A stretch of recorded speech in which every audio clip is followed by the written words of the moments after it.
नमस्कार साथियों, आज मैं एक विषय पर आप लोगों से चर्चा कर रहा हूं।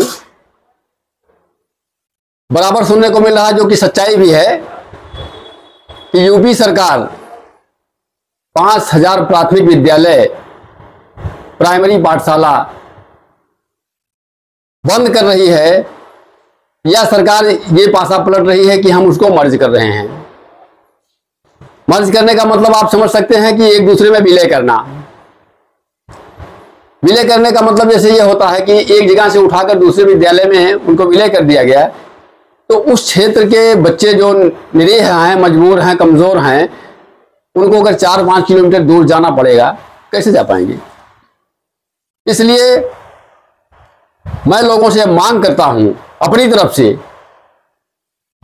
कि लोग एक बात पर गौर करें, सरकार से मांग रखें, सरकार से अपील करें कि स्कूल का बंद करना या मर्ज करना सर्वथा अनुचित है।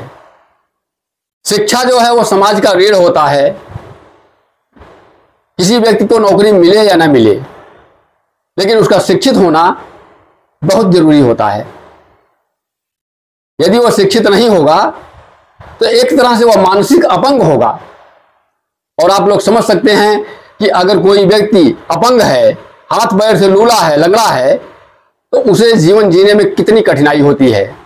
ठीक सेम उसी तरह से अगर कोई शिक्षा से वंचित है तो एक तरह से वह मानसिक तौर पर अपंग माना जाएगा। और यदि हमारी सरकार विद्यालय बंद करके, विद्यालय को मर्ज करके गरीब, निरीह, मजबूर लोगों के बच्चों की पढ़ाई, शिक्षा पर रोक लगा रही है, तो समझिए यह सर्वथा अनुचित है।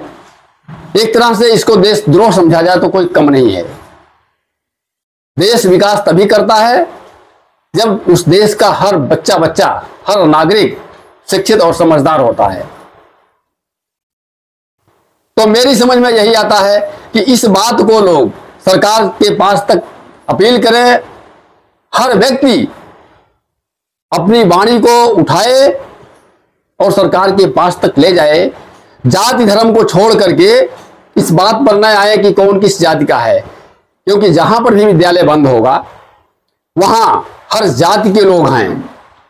जाति और धर्म नहीं बंटवारा है, और ना ही ये आप समझ सकते हैं कि किस जाति के लोग गरीब हैं, किस जाति के लोग अमीर हैं। हर क्षेत्र में गरीब हैं। अगर वहां पर विद्यालय बंद कर दिया गया तो वहां जो गरीब बच्चे हैं वो प्राइवेट स्कूल में नहीं जा सकते हैं, तो 4 किलोमीटर, 3 किलोमीटर, 5 किलोमीटर दूसरे गांव में अगर उनको जाना हुआ तो वो कैसे जाएंगे, जब वो अपने ही गांव में जाकर के पढ़ने में मुश्किल हो रहा है उनको। आज लोगों की ये स्थिति है कि लोग मजदूरी करने के लिए, माता पिता तो सुबह उठकर चले जाते हैं, बच्चे अपने प्राइमरी विद्यालय में किसी तरह से गिरते पड़ते पहुंच जाते हैं और कुछ ना कुछ उनको शिक्षा मिल जाती है। तो भैया देखिए, हमारी सरकार से ये अपील है कि सरकार अगर ये कहती है कि भाई जहां कम बच्चे हैं वहां हम मर्ज कर दे रहे हैं, कम बच्चे क्यों हैं, इसकी जिम्मेदारी भी सरकार की बनती है। इसका मतलब कि व्यवस्था उत्तम नहीं है, इसका मतलब कि शिक्षण कार्यक्रम सही नहीं हो रहा है, तो इस चीज को कौन देखेगा। यह उनकी जिम्मेदारी बनती है। अगर सरकारी विद्यालय में अच्छे ढंग से पढ़ाई होगी तो प्राइवेट विद्यालय में कोई अपने बच्चों को क्यों भेजेगा। यह हमारी सरकार की जिम्मेदारी होती है।